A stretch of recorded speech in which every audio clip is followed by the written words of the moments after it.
continue to join in these conversations. I was also eavesdropping some people saying they were interested in buying books, and I should draw your attention to the fact there is a small bookstore further up the corridor soon after you came in, so do go and have a look there later. And I've heard people say, oh, but there are other books I want. Well, do follow up on the books you want afterwards and talk to the authors about them. And I think we've got another fascinating session here. I think we're following Khushwant's interests around our list. We haven't got a panel on whiskey. We have got one now coming up here on the foreign women who loved India. Sometimes one feels a little close to the bone when introducing certain topics. But an exciting panel. It's chaired by Roderick Mathews, who most of you will know as a freelance writer who writes about Indian history in his book Jinnah versus Gandhi, is one that I know a few people say, well, I'd like to see that. So I think we'll have an exciting chair going on here, maybe some controversies, I don't know. And Rhiannon Jenkins Tsang, who has a wonderful looking CV, is a student of Chinese, but has written a book about the last viceroy of India. And Ian Magedera, whose CV is far too complicated. It seems to be rooted in French grammar and Genet, and then spreads out to talk about many foreign women who've worked in India, a fascinating range, people from, including Mother Teresa and a whole Sonia Gandhi. I picked up on some of the names when I was reading that. So welcome on stage. I hope somebody's going to sing, because my Bengali being particularly weak. Chimney, Tomare, or Videshini, no, Bengali. Come on, Amit. You must do this. Afterwards, I expect you to sing this. So welcome speakers on stage. Please, we have an hour session. And I've just been advised, do try to keep the mics close, because we're losing some of the sound. Thank you.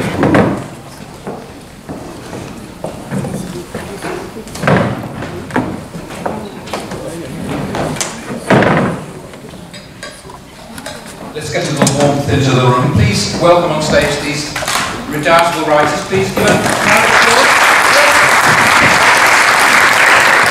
Now let's give a round of applause with a bit of whooping and hollering.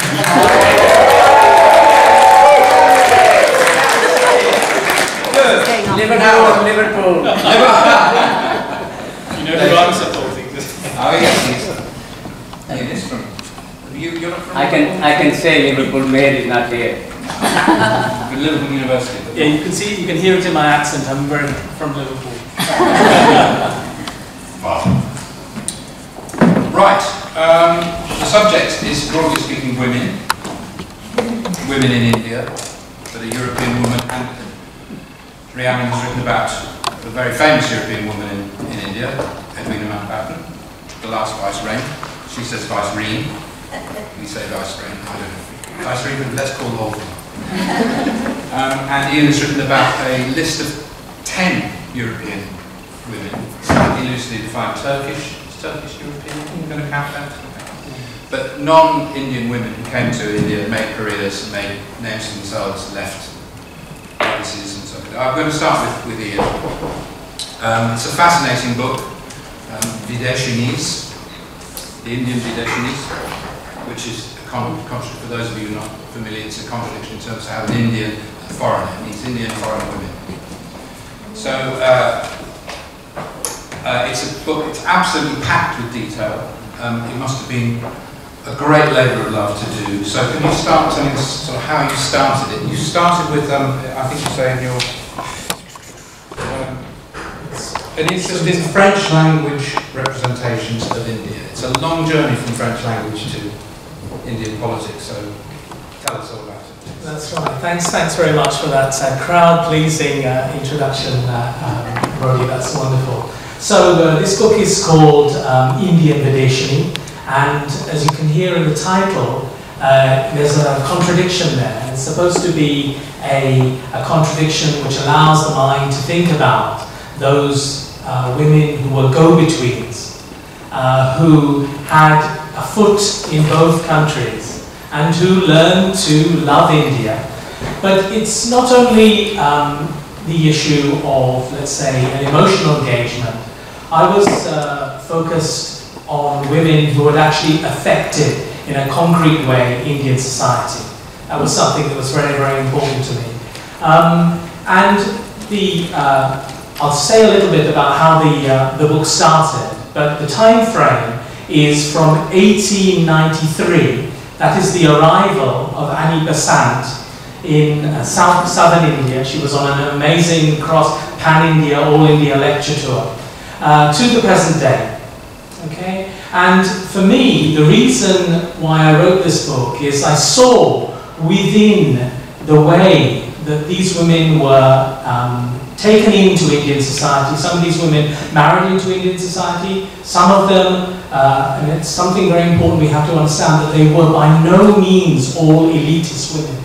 They came from many, many different social backgrounds. Some of them achieved their influence in Indian society and on their own merits, not through family connections.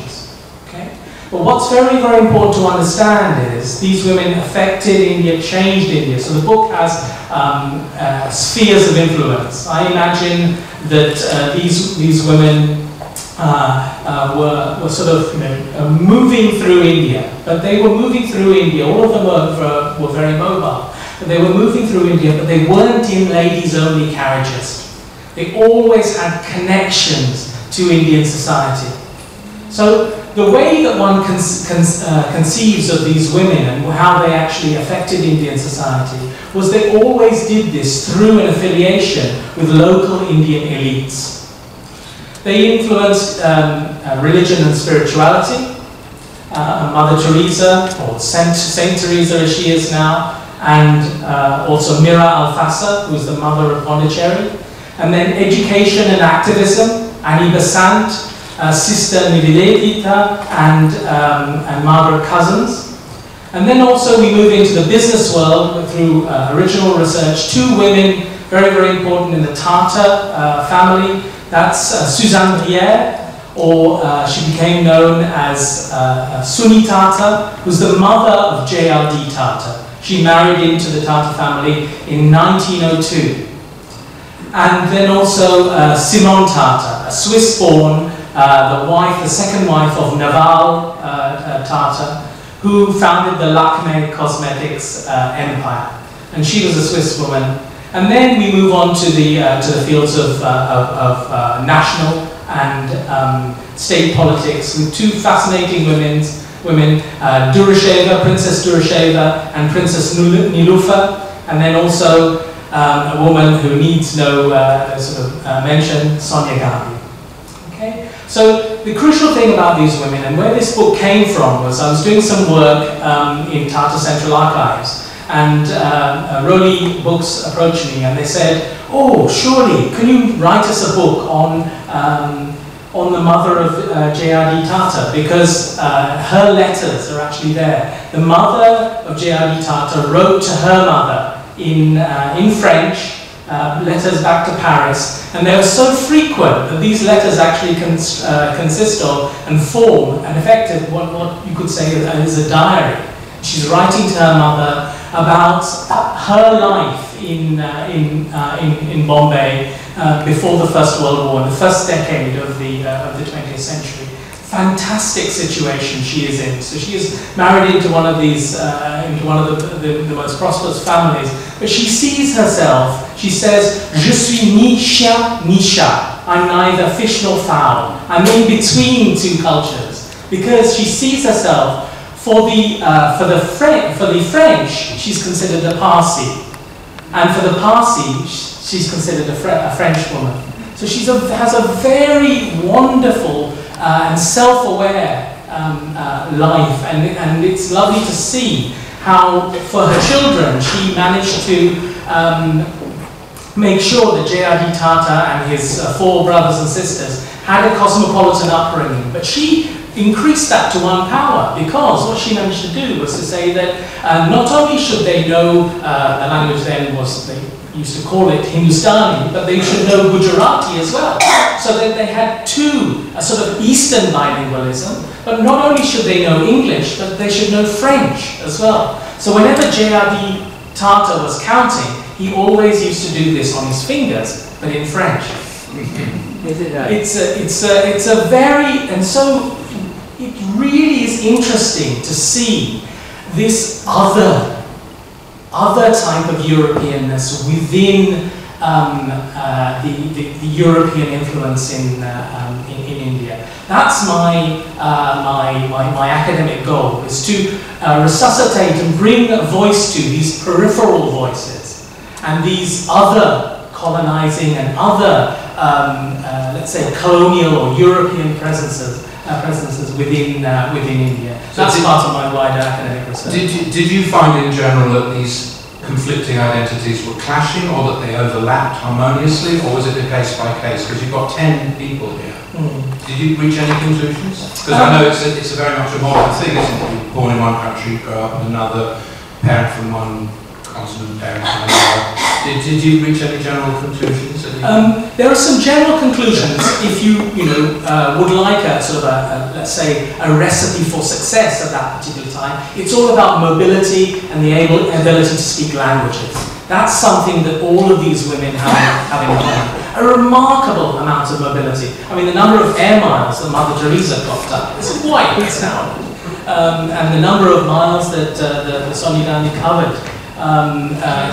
Across India as well, political campaigning. It really is. So mobility is absolutely a crucial thing. But that's correct, Roddy. Each of them had a particular way of living. Because you also mentioned, constantly mentioned supporting elites. Yes. So I know you're dealing with people with a slightly higher profile, but they didn't all have supportive elites, did they? I know that, for instance, the Mother Teresa issue, she was actually in conflict with the Catholic Church, or at least having to argue with them about all sorts of things, and similarly, what you tell us? Yes. So the period in Mother Teresa's or Saint Teresa's life that I focus on is the period before the missionaries of charity, and how she actually set up that organization. Now, I think it's really interesting to understand that Mother Teresa was born in Skopje. Now, this is a place which is known as North Macedonia. It's the newest country in the world. So, so she was born outside what we consider to be Europe nowadays. She was born in the Balkans, and so she was born a Christian in a Muslim majority country, and she felt a calling to become a nun very early. So she wanted to join the Loreto order. So what she took is what I call an Occidental Express, moving in the other direction from the Orient Express. She went from Skopje to Vienna, to Paris, to London, to Dublin, to Rathanam in Ireland, where on the western fringe of Europe, she trained to become a nun, and then travelled to Calcutta. But because she wasn't a native English speaker, she was sent to Bengali medium schools to teach, and not to the convent schools. And so she spent 20 years teaching in a Bengali medium school before she thought she would have this idea to found a new order. And it's amazing, the arguments that she uses are very much an anti-colonialist argument. She came completely from the outside, and her amazing achievement was to convince the Archbishop of Calcutta to argue her case in Rome to start a new order, because she managed to understand that she had to ride on the back of the 1947 independence. And she says, right, that Indians considered our nuns to be mem-sahibs, and we had to live with the people. So that's why she adopts the sari as the dress of her religious order, and she sees them living with the people. Now, obviously, the practice of what was done by the missionaries of charity is very much in conflict with that, and the fundraising, but that's another matter. The book is a dream in many ways because it's full of such good characters. I didn't know all of them. I didn't know the Hyderabadi princesses. I'd heard of nearly all the others. You know, there are big plumbers here to get you to. Annie Besant, marvellously contradictory character. Mother Teresa, extraordinary person, controversial to the last. Sonia Gandhi, still very much with us, or is she going to retire? Do you have a feeling about where Sonia Gandhi's going? Very interesting, a polarizing character. Of all the people that I covered within the book, Sonia Gandhi is of course the most polarizing. She has the most, has had the most amount of biographical matter, let's say, written about her, and very difficult sort of character to get to know. I think she saw her task as a placeholder, a physical placeholder, someone who was sitting in a queue for the next generation. But we don't quite know how that's going to turn out. It's very interesting that I think for Priyanka may be the secret weapon of the Congress Party, but it's a question whether Priyanka wants to be that particular weapon, and that is the only bit of female to female hereditary that we might have and that hasn't yet been played out. I believe, my Indi's not very good, but I believe after the 2014 election there was a cry of Priyanka Lal, Congress Bachao. So you understood, I think, unless you're laughing. I'm quite happy to laugh at my back. No, well, it's Sonia Gandhi, the jury, if you like, is out. She's got some big decisions in that family. We had a very interesting discussion over lunch, actually, so I'll try not to... I wish I could get you to do it all again, because you were talking about each other's books, and we're going to do that in a minute. We'll come to Rhiannon. Just in the spirit of Khushwant Singh, after the death of Mother Teresa, there was a big bust-up between Albania and India at the location of her remains. Do you think there's going to be a similar argument between Italy and India? And I'm just not she may be buried at sea.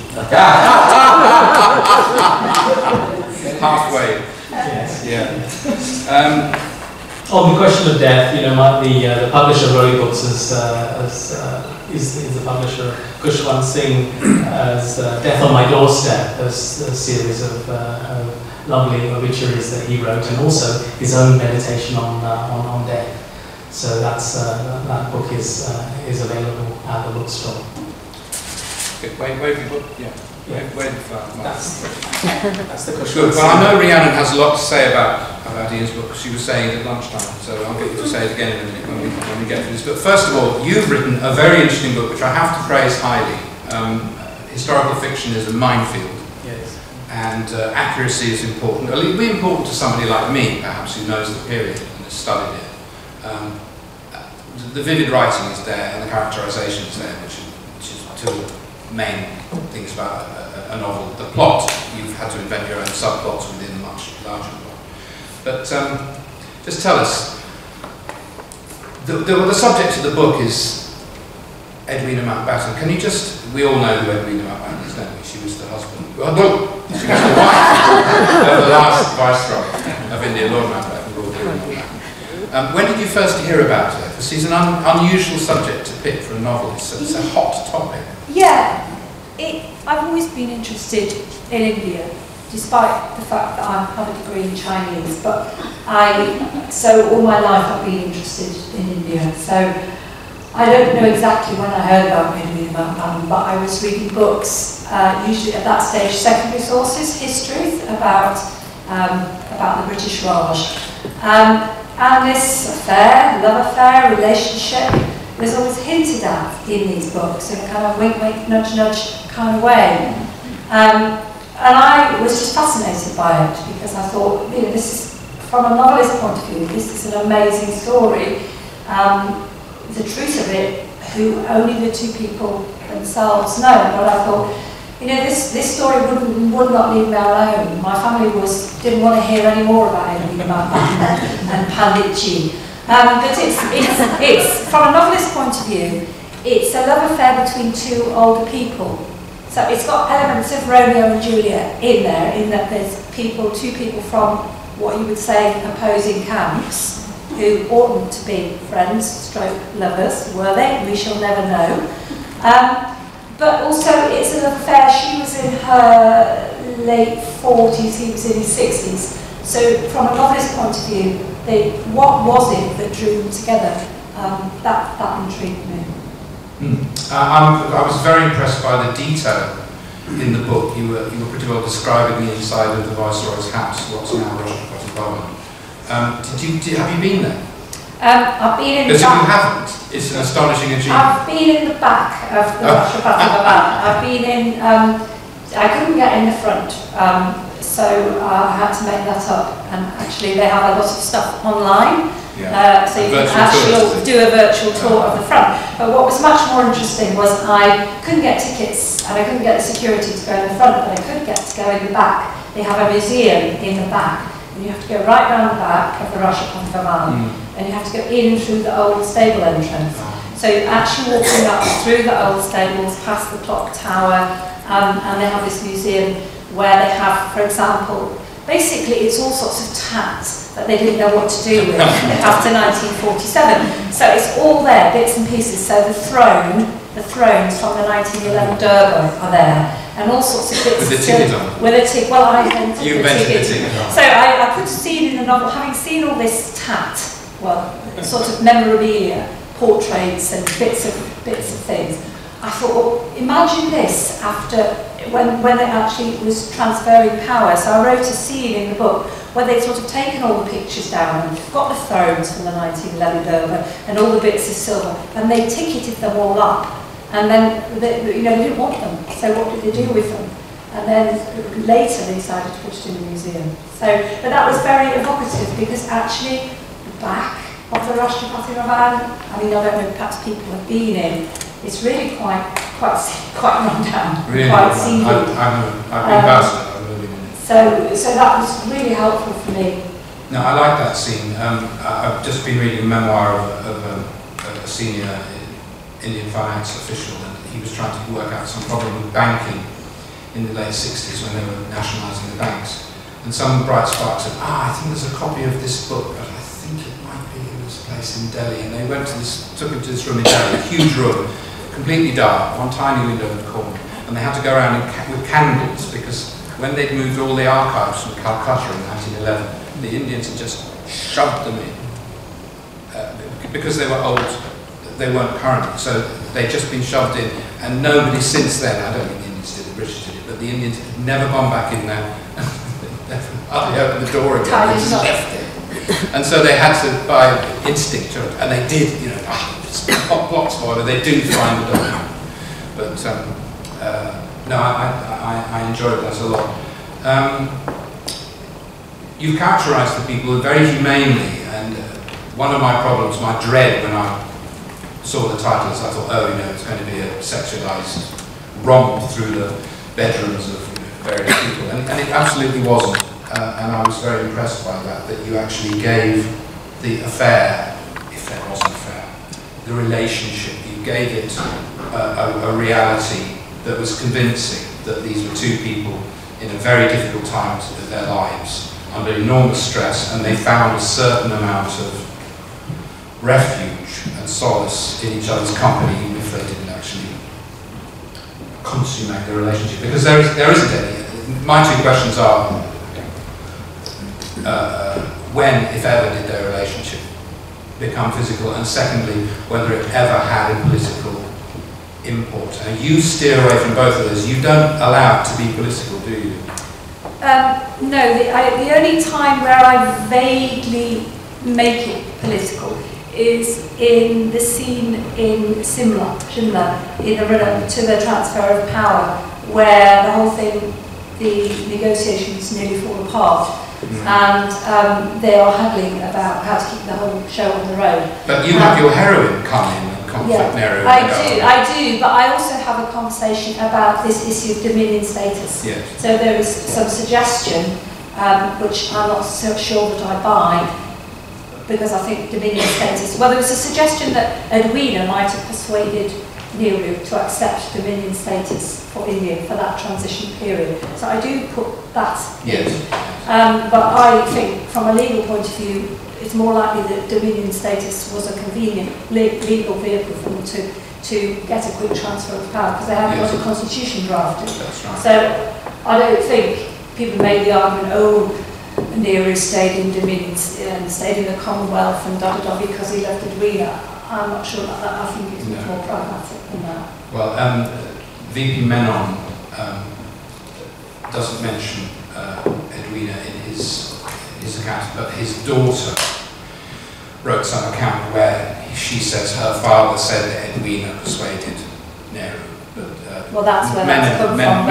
Menon never said that himself, no. And there were good reasons why Nehru would have agreed to it anyway. So, but I thought you navigated that pretty well. And the sexual, the physical one you asked about. Yeah. Well, they did. I mean, Lady Pamela Hicks, who is the daughter of Edwina and Lord Mountbatten, does say that she doesn't think that their relationship was ever consummated because they would never had any time alone. She was 18 at the time and she was in India. She went with them through that whole period. But that raises two questions in my mind. I'm not always sure that a daughter is the best judgment of a mother's romantic life, shall we say. And also, they did actually go off on their own when they could, particularly after independence. Yes. She would go back.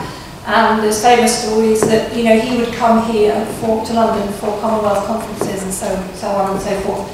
And Dickie, Lord Mountbatten, would arrange to go up in London. And after the conference, he would go down to Broadlands, which is their estate. Nehru would go down to Broadlands and spend the weekend on the estate with Edwina Mountbatten. Or they would go up to see Sarojini Naidu or Amrit Kaur and spend the weekend with them. So they did have opportunities. Not so much, I think, in the frenetic period into the transfer of power, but afterwards. But we will never know, only they know. But what I can say, and what I really believe, is that they genuinely loved each other, they cared very deeply about each other, and they supported each other in a loving relationship. There's a detail which is in the public domain, but you don't put in your book. Could you just say what it is, because it's not in the book? Oh, the night she died. Yes. The night she died in Borneo. I was just trying to remember the date. She died about 1960. Yeah, and Nehru died 64. And she was always very active in the Red Cross and St John's Ambulance Brigade, which is a legacy actually that one could argue she might well have left in India. So she was on tour in Borneo. She was staying with the governor and his wife or somebody like that. She went out for dinner, said she didn't feel very well, had an eggnog, and went to bed. And the governor's wife found her dead in bed in the morning. Now there's no suggestion of suicide or anything, she seems to have had a heart attack. But they found by her bed a pile of Pandit Nehru's letters open that she'd been reading them. You know, she'd obviously took them with her, travelled with them, and had been reading them the night before she died. So that's story in the public domain. Yeah, I think so. Well, I know it. And then the other story, of course, is about the marigolds, which is incredibly romantic.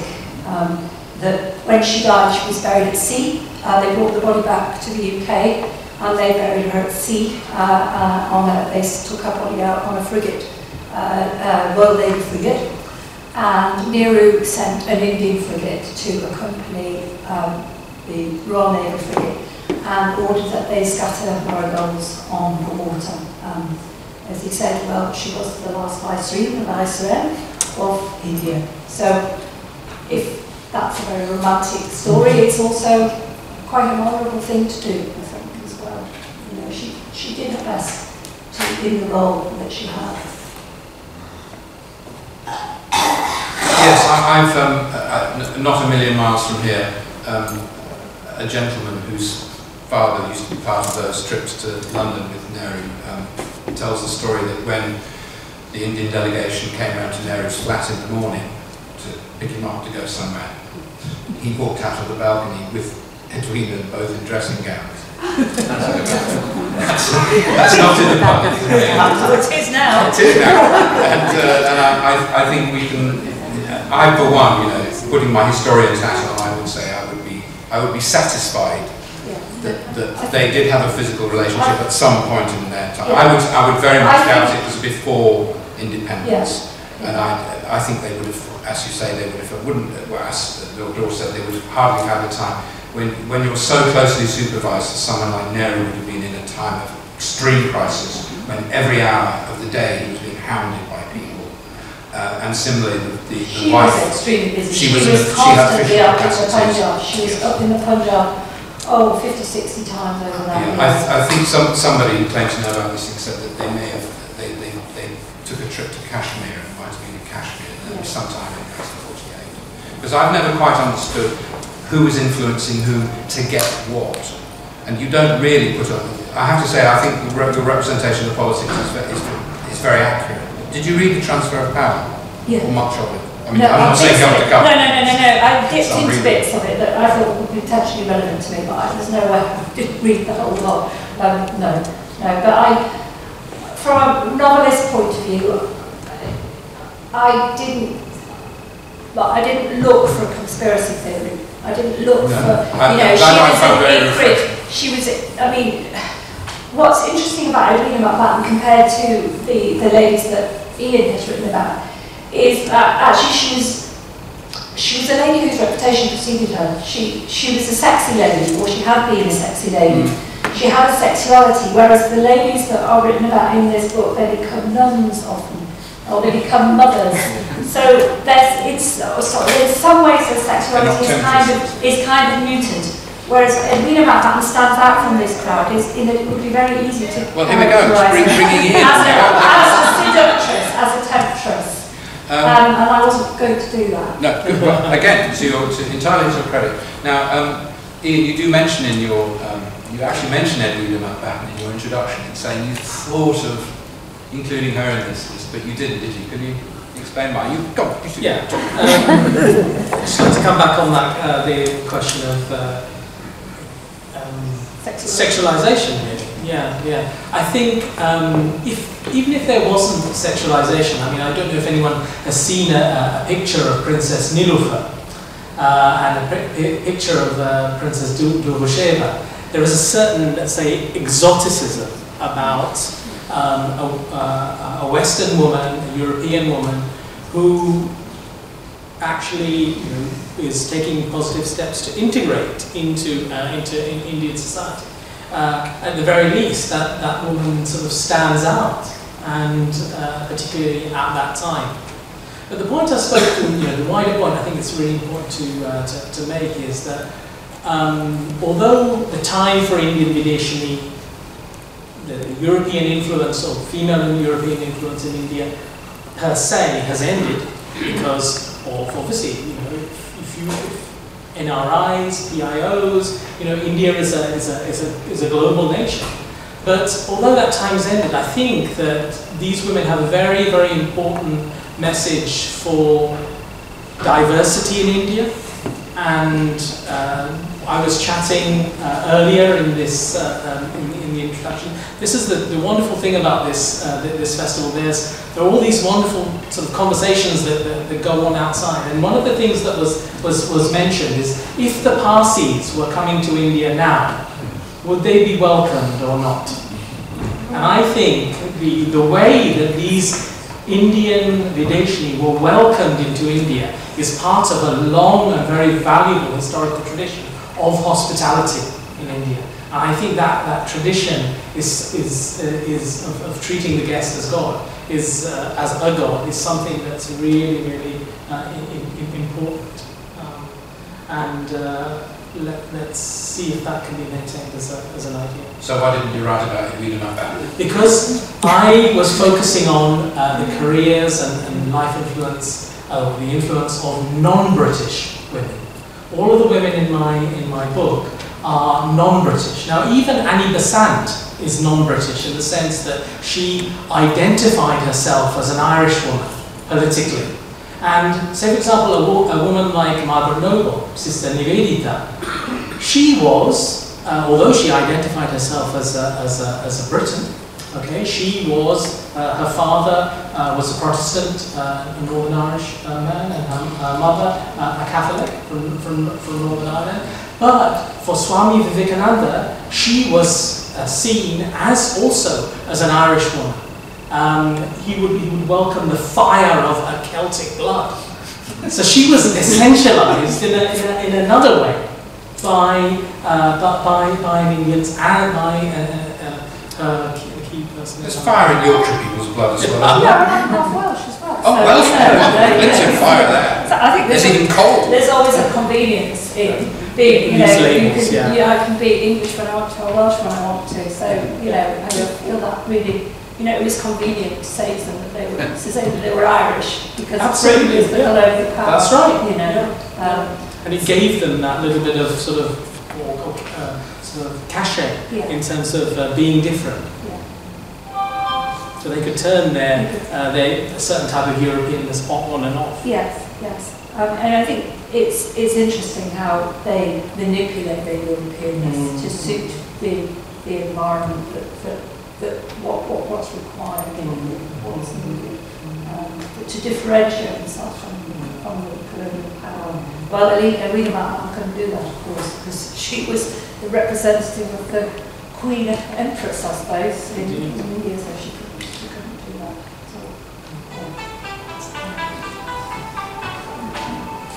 Can I get that? I'm not in. Did you have any particular questions? Please. Yeah. I mean, I would say one of the things that I didn't expect when I was writing the book, well, I was amazed how quickly Penguin India picked up the book. I sent it to them overnight one day just by accident. They asked for the full manuscript by the time I got up the following morning, and then they offered me a deal for a week. So the whole thing was done in about 7 days. But what I hadn't expected was I knew that writing about Nehru and Edwina was going to be a sticky wicket. I knew that. So I had no illusions about what I was stepping out onto. But I hadn't expected what the level of censorship and jitteriness that I had to undergo. I had to go through a legal read. So basically Penguin sent off the book to some lawyers, who basically came back and said this is unpublishable in India. The problem is in India that the law of defamation has been criminalised. Some of you will know. In the UK, defamation is a civil offence, so it can only be against two people who were alive, one person who defames another, and it's an action that takes place in a civil court. Whereas in India, I'm not quite sure when, but defamation has been criminalised, and wait for this, that has been extended to apply to the deceased. So this means that if I wrote something that somebody objected to about Rhiannon Jenkins or Panditji or Gandhiji, I could be potentially charged with a criminal offence and taken to court and end up in a jail. So Penguin India were actually really bothered about this. So they sent the script off to another batch of lawyers who, and to be fair to Penguin India, they hadn't seen it coming. The other batch of lawyers came back with a load of red lines all the way through the script of stuff that they thought might fall foul of that. And also stuff, there's a law, I forget the exact statute number, which is to do with racial, what the British law would be something about inciting racial hatred. There's a law in India that has to do with inciting communal violence. So when I was describing riot scenes or hostilities between Muslims, Sikhs, Hindus, they were saying, oh, this is inciting racial hatred. So I came under great pressure to tone down. I replied to the legal responses, but the real trouble came over things that I'd written about Gandhi. I wanted to reflect in the book some contemporaneous criticism of Gandhi. People who were his contemporaries were not all great fans of him, particularly his attitude to science and modernisation and technology. And I really wanted to reflect that in some of my conversations. And they wanted that out. The in-house lawyers in Penguin wanted that out. They didn't want to offend anybody. And in the end I compromised, and I said, well, I'm not taking it out, but I will tone down a particular couple of phrases that they were using in conversation. And it was really very, very stressful. And what I had to do in the end was provide references at the back of the book. They were jittery about a fact that I'd written that Sardar Patel, wanted to send in a battalion to clear out Muslims from the Puranikula refugee camp in Delhi. They were jittery about that.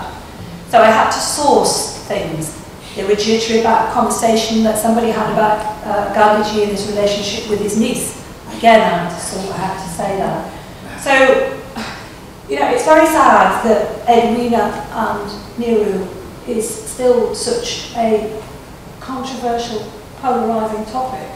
And I would say, I think that the law of defamation in India that applies to anybody, particularly in writing or academia, is really pernicious, and it's something that festivals like this need to be aware of. Well, indeed, and Ian, you put in your afterthought, epilogue, what do you call it? Afterword. You have some issues with the way academic work is commissioned and approved. Could you share us some of your thoughts on that? Yes. The way that academia is, I'm an academic, so in one sense the copyright of this book belongs with the University of Liverpool, my employer. But the way that academics are asked to write nowadays, they are not asked to write in any way for a general audience, an educated general audience. That's very evident if anyone's read any academic history recently. And that is a great, that's a great shame that that one can't be a go-between as well. I think it's tremendously important that academics should lend their voices to be go-betweens. And so, if as an academic I would have had to do all the quotations, the references to each and every discipline of cultural studies or of cosmopolitan studies, of identity studies, there wouldn't be enough space in the book left for anything else. The book wouldn't get published because there would be no audience for it. So this meant that the book fell foul of the research excellence framework. And although others, my more academic publications will come in at a good level, this was not classed as an academic publication. And it's a tremendous shame because it's very important to hear the voices, I think, not only of historians, but of people like me with an interest in literary studies, in cultural studies, and it's very important to see other groups of academics writing about India, not only historians. My own experience challenges that to some degree. I've rather stopped reviewing books now because it's very hard work, not very much money. But it's a thing that you do, I suppose, for various public spirited reasons, or so you can get some nice free books that you can give to Oxfam. But my heart used to sink when it said it's ex-University Press on the outside, because I thought this book will be at least 1/3 too long, and it has been very badly sub-edited, and I was always right. Pretty well. Yeah, that's why I was very proud to publish my first book in India. This is my first book published in India, and it's got an Indian word or a Sanskrit word in the title.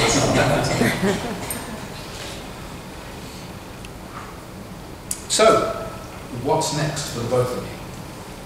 Me? Oh, well, I've just finished a book, another Anglo-Indian love affair, but a more contemporary one, set in the 1980s. So it deals with... Yes, who's it defending this time? Well, it deals with 1984 in Delhi, and the legacy of that on a young man's mind when he comes to the West. So, you know, he comes... You mean the massacre of the Sikhs? The massacre of the Sikhs, yes. So that is sort of... he ends up working in Dubai and has an arranged marriage, but the backdrop is Delhi 1984, so that's controversial, I suppose, still. Yeah. For me, I'm working on a multidisciplinary heritage project. So we are working, it's called the Hooghly River of Cultures project, and we're working on preserving heritage, as I say, domestic built heritage, these Rajbari houses in the 5 sort of colonial settlements which are upriver from Kolkata. So these are the Bandel Chinsurah, the Dutch one, Chomdanago, the French one, Srirampur, the Danish one, beautifully restored, well worth a visit, and Barakpur, the English-British one. Right, well, I'm going to open the floor for questions. I'm sorry, Rachel, can you tell how long, when's our hour finished? We've got 10 minutes. 10 minutes, so 10 minutes for questions, so quick questions. Who's over here? Yes, lady in the orange. Oh, sorry.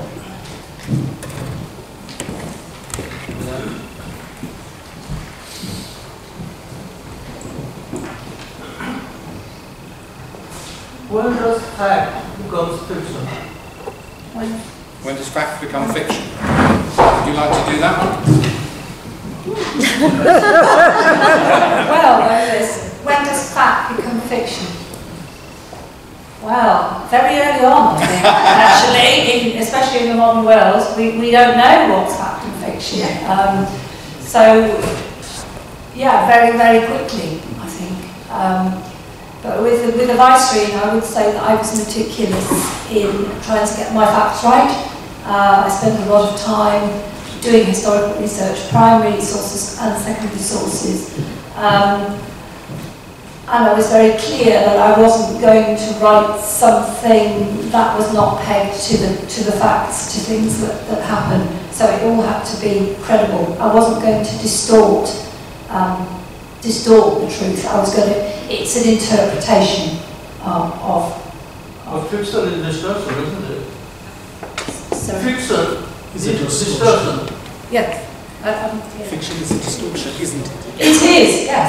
It's an well, I prefer the word interpretation. But we have to be totally different. We have the same time. It's an interpretation, I think. Would you rather people didn't write fiction then? Do you want people to stop writing fiction? No. But you said it's historical fact. She meant the framework. The framework. But why to compare? Or what? Your idea of history. I don't hold myself out as a historian. I'm asking you. Oh, sorry, reframe the question, sorry. What will evaluation work in historical terms? Sorry, what's in historical terms? Mountbatten and Oh, yeah. Mountbatten and Nehru and the relationship, India and Britain and it's a lot. Yeah, sorry, I'm not quite sure what the question is. No, because you I'm you are invested in the world. what to your history.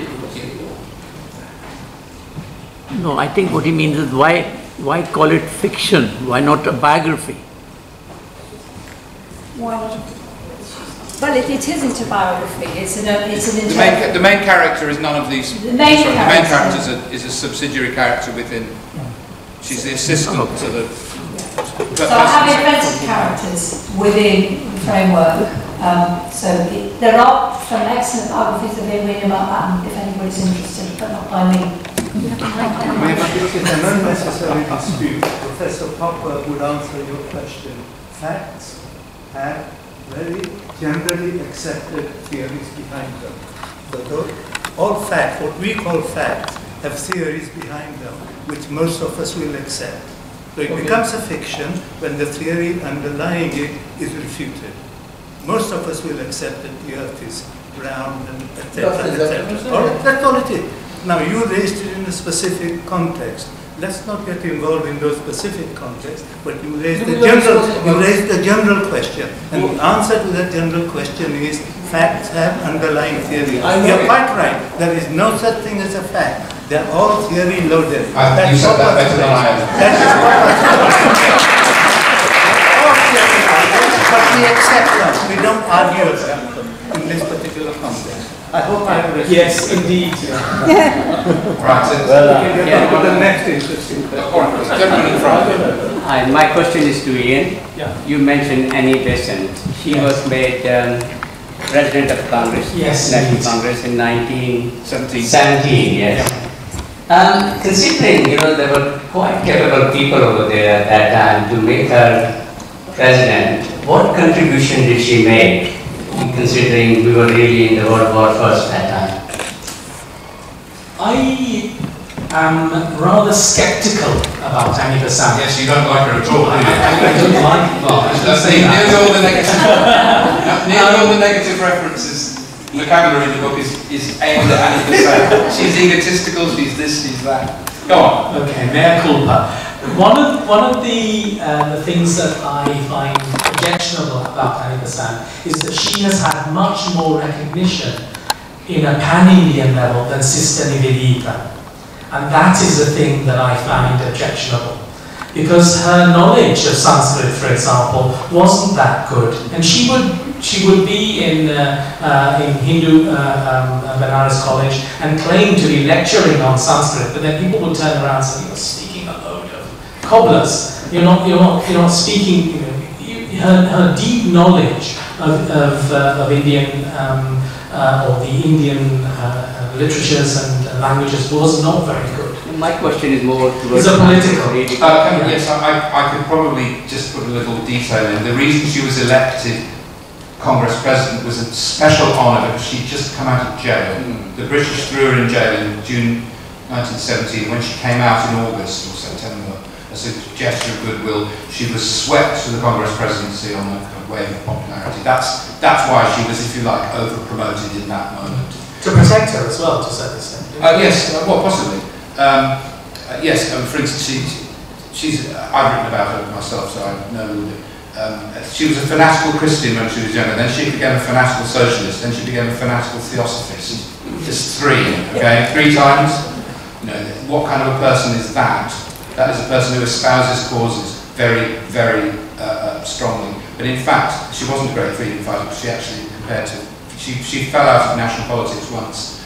Gandhi had gone to mass movement politics, which she didn't like, and also he wanted to separate India from the British Empire, whereas she wanted self-rule within the empire. She was quite casteist, as well. Yes, you pointed all of that out, which I picked up. She was keen on Brahmin boys. No, that came out wrong. That's not what I meant to say at all. She was keen on educating boys. She liked them. Whereas Sister Nivedita would be educating girls. So Khushwant Singh will be very happy with what she did. Okay, yes, this one here? Yeah, I just wanted to ask a question. It was very interesting to hear about English women in India, but theoretical question for your writers in the future. What about the role of Indian women in England? And could they do something in England worldwide? I think that's a fascinating thing to think about. Was it Rhiannon Jenkins that's written about the suffragette, the Indian suffragette, whose name escapes me, who really liked her. Yes, a princess. Yes. So, I mean, that's an example of somebody that made a mark. But I think, if you look at our country now, there's lots of women of Indian origin, in public office, in the House of Parliament. In both parties? In both parties, and I think, if you go back to Edwina Mountbatten, for example, there were women in the House of Commons at the time, but very few. So I think, the world's definitely changed. I think the Grim Reaper is coming. Are we done?